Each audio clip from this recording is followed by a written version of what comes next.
तहत पूरा मुंह कड़वा हो रखा है। अरे क्या हो गया अम्मा, तबीयत खराब है का? अरे तबीयत की इतनी औकात है कि हमसे पूछे बिना बिगड़ जाए? तो फिर? अरे और का, रोज वही रोटी सब्जी खा खा के ना, अरे हमको तो लगता है हमारा शकल ही टिंडे जैसा हो गया है। अरे अम्मा तो एक काम करो ना, उर्मिला को बोल दो, जो खाना होगा बना देगी। दावत का खाना कोई घर में बनता है? और एक वो मिसराइन है, अपने पोते का नामकरण रखी लेकिन हमको ना बुलाई। अम्मा हम ना समझ गए। अब एक काम करेंगे कि आज वापस आते समय ना तुम्हारे लिए एकदम गर्मा गर्म कचौड़ी लेके आएंगे। हाँ हाँ?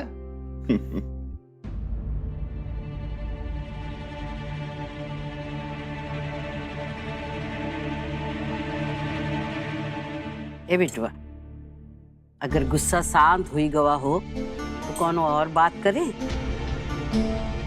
यश की शादी के बारे में नहीं है ना?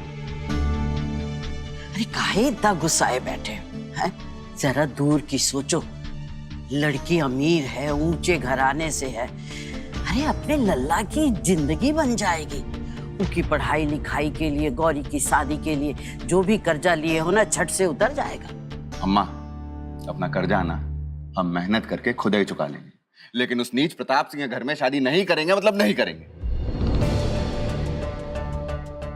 अम्मा हम लोग ना गरीब लोग हैं ठीक है, लेकिन इज्जतदार लोग हैं, और अपने बेटे की शादी हम एक इज्जतदार घर में करेंगे, बात खत्म।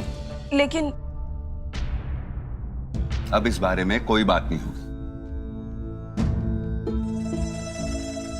और ना ही वो अक्षत इस घर में आएगा, और अगर आया ना तो उसके बाद क्या होगा उसके जिम्मेदार हम नहीं। ध्यान रखना ये।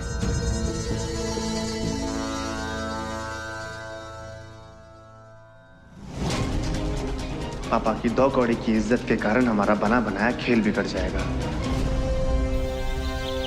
ऋचा और उस लड़के की शादी किसी भी हालत में नहीं होगी। ये बिट्टी और यश दोनों बहुत शातिर हैं। इनकी नजर इस घर के पैसों पर है, लेकिन इस घर की दौलत पर सिर्फ मेरा हक है। साक्षी, मैंने ऋचा के लिए एक ऐसा लड़का ढूंढा है जो सिर्फ मेरे हाथों की कठपुतली होगा। इससे वैशाली की सारी दौलत पर हमेशा के लिए मेरा ही कब्जा होगा।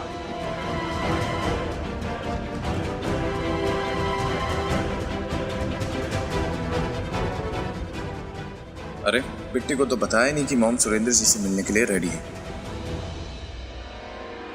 अभी तो मैंने इस घर को धोखे से वैशाली से अपने नाम करवा लिया है, लेकिन अगर तुम्हारी शादी से पहले इस सच्चाई सबको पता चल गई तो मेरे सारे प्लान पर पानी फिर जाएगा। पर मेरी शादी अक्षत से होगी कैसे डैड? वो तो उस बिट्टी के पीछे पड़ा हुआ है। यू डोंट वरी साक्षी, इसका इंतजाम मैं कर दूंगा। बस इससे पहले ऋचा की शादी का ख्याल सबके दिल से निकल जाए। ये लोग जा तो रहे हैं आज, आपको क्या लगता है वो मैकेनिक मानेगा? जितना मैं सुरेंद्र को जानता हूं ना साक्षी, वो इस शादी के लिए कभी राजी नहीं होगा।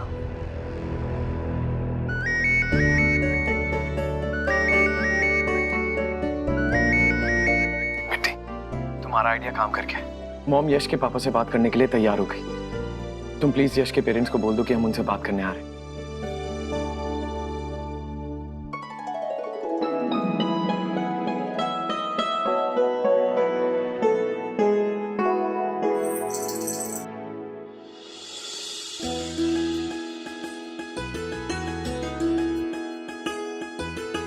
क्या बात है बेटी, काहे बुलाया?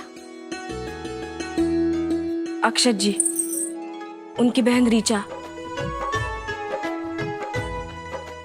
माँ के साथ यहाँ आ रहे? तुम्हारे पापा के साथ बात करने? तुम्हारे पापा का गुस्सा अभी तक ठंडा नहीं हुआ है। पता नहीं उनको यहाँ देखकर वो क्या कर बैठेंगे। अरे बिटिया, भोलेनाथ से अब यही प्रार्थना है कि सब कुछ ठीक हो जाए।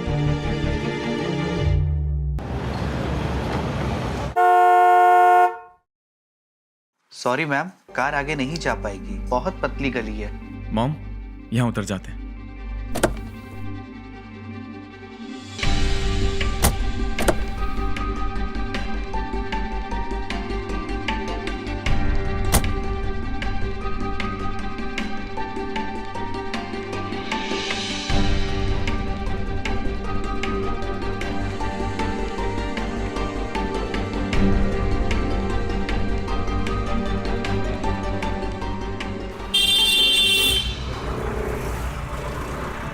आराम से।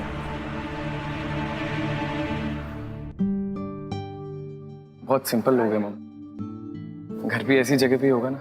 अरे काम मजे मजे लगा रखे हो, बात करो ना जो कहना है। वो अक्षत और ऋचा की अम्मा आ रही है यहाँ इनसे बात करने। हम पानी लेके आते हैं। आग लगे भाग में। हम तो ये सोच के परेशान हो गए हैं कि सुरेंद्र को पता चलेगा तो बखेड़ा खड़ा कर देगा, और हमरे लिए तो वही बात हो जाएगी कि सांप के गले में छिपकली ना निकली जाए ना उगली जाए। क्या करेंगे? मॉम यही कर।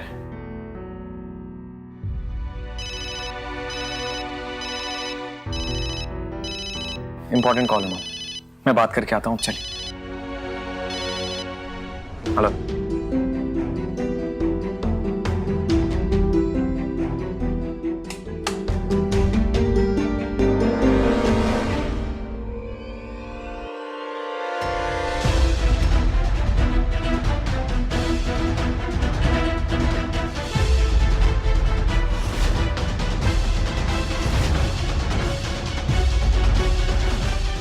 मैंने आप दोनों को कहीं देखा है।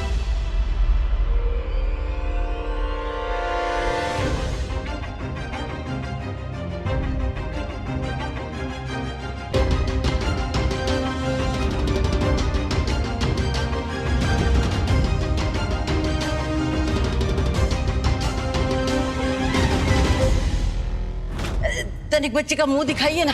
अरे ये तो हमारी पोती है, हमारे कलेजे का टुकड़ा है।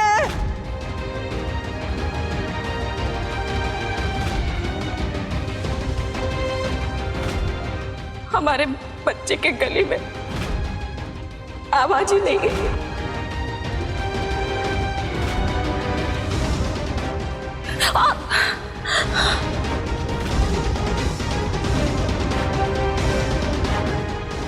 वो आपकी बच्ची के जन्म के वक्त हम हॉस्पिटल में मिले थे। आपकी बच्ची जो बोल नहीं पाती थी और वो खो गई थी। अभी कहाँ है वो और कैसी है?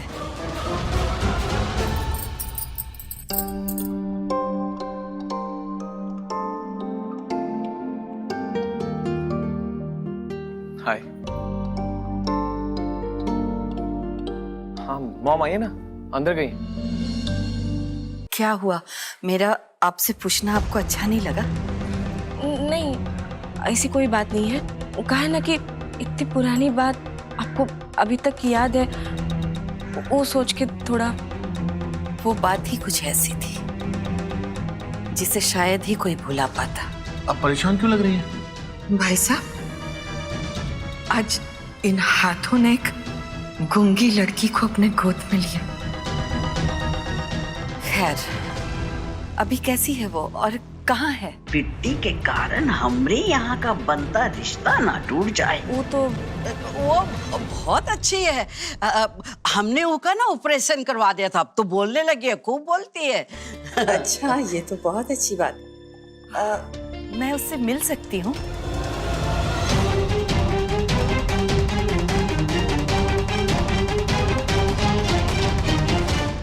बिट्टी, हम लोग यहाँ आ तो गए, पर पता नहीं क्यों एक अजीब सी टेंशन हो रही। पता नहीं कि सब कुछ ठीक होगा भी या नहीं।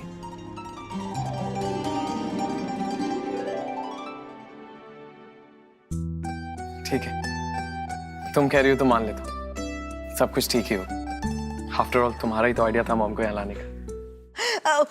हम उनको ला पाते ही यहाँ तो आपसे जरूर मिलवाते। कहा है ना कि हम उनका ब्याह कर दिए हैं और वो अपने ससुराल में बहुत खुशबाश है। ये तो बहुत अच्छी बात है। बहन जी, वो मुझे यस, अरे जरा बाहर आओ तो बिटुआ। अरे जल्दी आओ बिटुआ, देखो कौन आया है। ये है हमारा पोता यश, मैंने आपका होने वाला दामाद।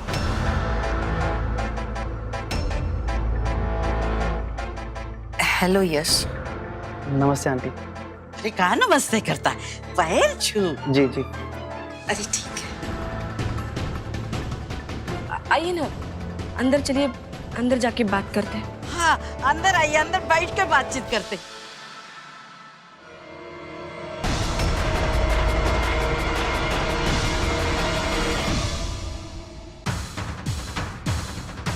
अक्षत आ जाओ बेटा।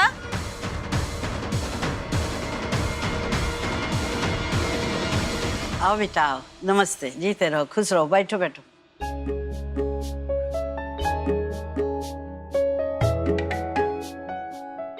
देखिए ना, समय भी कैसे खेल खेलता है। इतने सालों बाद आज फिर से हम मिल रहे हैं। अभी मिलाप हुआ है और राम लल्ला ने चाहा तो रिश्तेदारी भी हो जाएगी। क्यों उर्मिला? हाँ।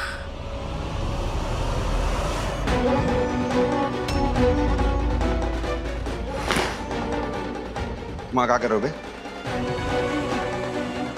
तुमको समझ में नहीं आता है, मना किए थे ना तुमको।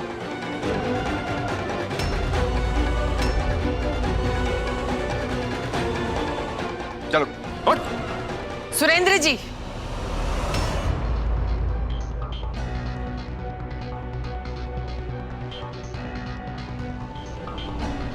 अरे मैडम, हाँ आप? माफ कीजिएगा, हम आपको देखे ही नहीं। अरे बैठिए ना। ए अम्मा, ये वही मैडम जी हैं जो हमको बहुत साल पहले नौकरी दी थी। बैठिए ना। ए उर्मिला, अरे खड़ी काहे हो? जाके चाय पानी लेके आओ। नहीं सुरेंद्र जी, मैं जो बात करने आई हूँ वो पहले कर लूं, फिर कुछ। बोलिए ना मैडम। कल मेरा बेटा अक्षत आपके घर आया था। मेरी बेटी ऋचा और आपके बेटे के रिश्ते की बात करने। ये अक्षत और ऋचा आपके बच्चे हैं? जी।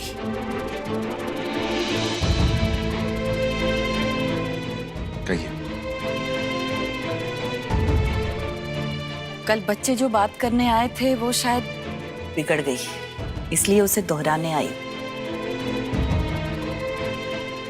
मेरी बेटी ऋचा आपके बेटे से बहुत प्यार करती है।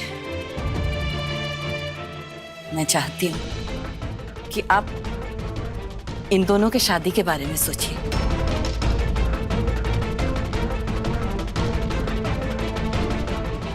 मैडम जी, आपकी ना बहुत इज्जत करते हैं। आपका बहुत एहसान है हम पे, जो हम कभी नहीं भूलेंगे। आपका हर हुक्म सर आंखों पर।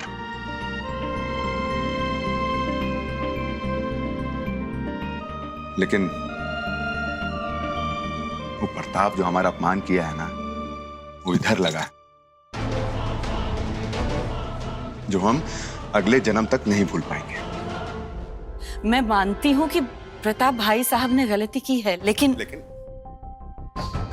कोनो छोटी मोटी गलती हुई होती ना, हम तब भुला देते। आपसे रिश्ता अच्छा है इसलिए हम आपसे बात कर रहे हैं, वरना उस नीच आदमी के घर के एक भी सदस्य की परछाई ना हम अपनी द्वारी तक नहीं पड़ने देते। अरे जो आदमी खुद इतना गिरा हुआ है, वो अपने घर के बच्चों को क्या संस्कार देगा? सुरेंद्र जी, अक्षत और ऋचा मेरे बच्चे हैं और उनमें मेरे संस्कार हैं, इसलिए आप ये सब कहकर उनका अपमान कर रहे हैं। मैडम, अगर बड़े लोगों को सच भी अपमान लगता है ना, तो उसमें हम कुछ नहीं कर सकते। लेकिन हम आपसे हाथ जोड़ के माफी मांगते हुए बात कह रहे हैं कि जब तक हम जिंदा हैं ना, ये शादी नहीं होगी।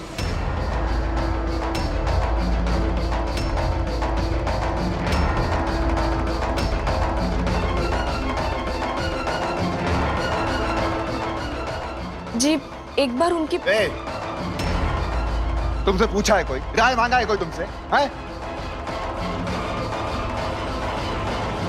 सुरेंद्र जी, वो दोनों एक दूसरे को पसंद करते हैं। तो अरे पसंद करते तो हम क्या करें, बताइए आप? कल को वो बोलेंगे कि भैया ताजमहल चाहिए तो लाके दे देंगे क्या? सुरेंद्र जी, आप बात को अलग ले जा रहे हैं। उन दोनों के बारे में सोचिए, उनकी खुशियों के बारे में सोचिए। उस घमंडी के घर की बेटी ना हमारे बेटे को एक रत्ती खुशी नहीं दे सकते, इतना जानते हैं हम।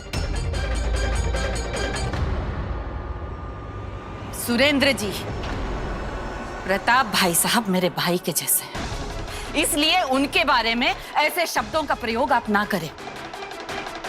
और आज मैं जो कुछ भी हूं, उन्हीं की वजह से, इसलिए शायद आप हमारी इज्जत करते हैं। नहीं मैडम, गलतफहमी है आपकी। आपकी इज्जत हम इसलिए नहीं कर रहे हैं कि आपका पैसा है, बल्कि इसलिए कर रहे हैं कि आपके अंदर उदारता है, आपका व्यवहार अच्छा है। अरे इन बच्चों के अंदर ना आपका खून है, लेकिन परवरिश और संगत तो उस नीच की है ना। ऐसा कुछ नहीं है सुरेंद्र जी। दरअसल आपने अपनी आंखों पर अपमान की पट्टी बांध रखी, इसलिए आपको कुछ नजर नहीं आता। है, पट्टी है। काहे से कि ना हम लोग गरीब लोग हैं और आप अमीर। हमारे पास पैसा नहीं है, लेकिन एक गरीब के पास ना अगर होता है तो सिर्फ आत्मसम्मान। पैसा तो कभी भी कमाया जा सकता है मैडम, लेकिन अगर आत्मसम्मान टूट गया ना तो फिर कभी जुड़ता नहीं। सुरेंद्र जी बस!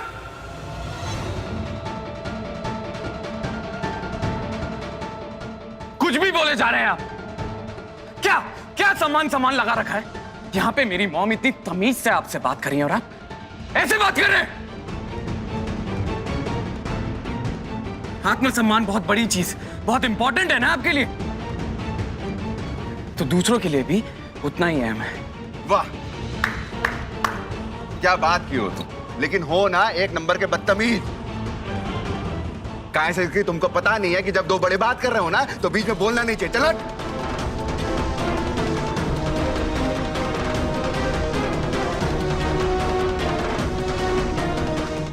लेकिन बताओ, हाँ, हम किससे तमीज की उम्मीद कर रहे हैं? अरे जिसका बाप ही ना हो वो बच्चे तो बिगड़ैल ही होंगे ना।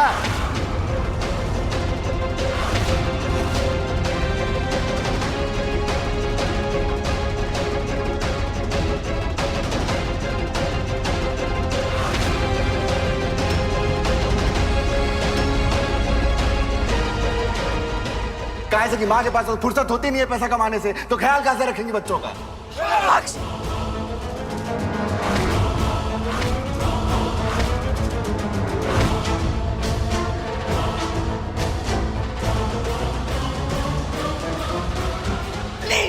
ये है आपका बेटा दूसरों के घर में घुस करना बेइज्जती करता, और वो आपकी लड़की कॉलेज में गुलछर्रा उड़ा रही है और आपको खबर तक नहीं है। और इसीलिए हमको अपने बेटे की शादी तुम्हारे बहन से करनी ही नहीं है। काहे से कि हमको जैसी बहू चाहिए ना, वैसा गुण वैसा संस्कार का एक भी अंश तुम्हारी बहन में है या नहीं।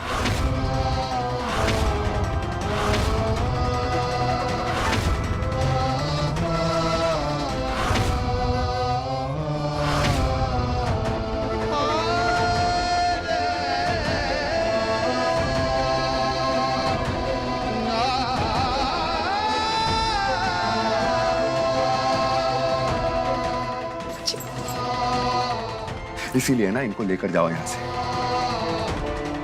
लेकर जाओ इनको यहां से, जाओ।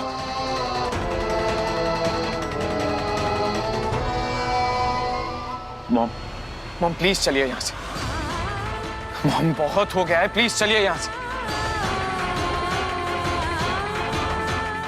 प्लीज मॉम आइए। बहन जी, अक्षर बेटा रुक जाओ। उर्मिला, रोकने की गलती ना करना।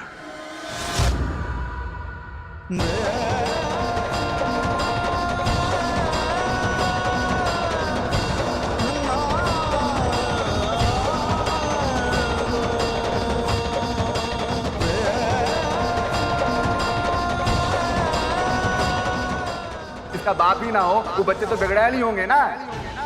काहे से कि माँ के पास तो फुर्सत होती नहीं है पैसा कमाने से, तो ख्याल कैसे रखेंगी बच्चों का?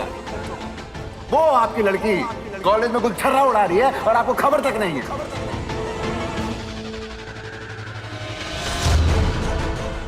मॉम, क्या हुआ मॉम आपको? मॉम, ठीक है। मॉम,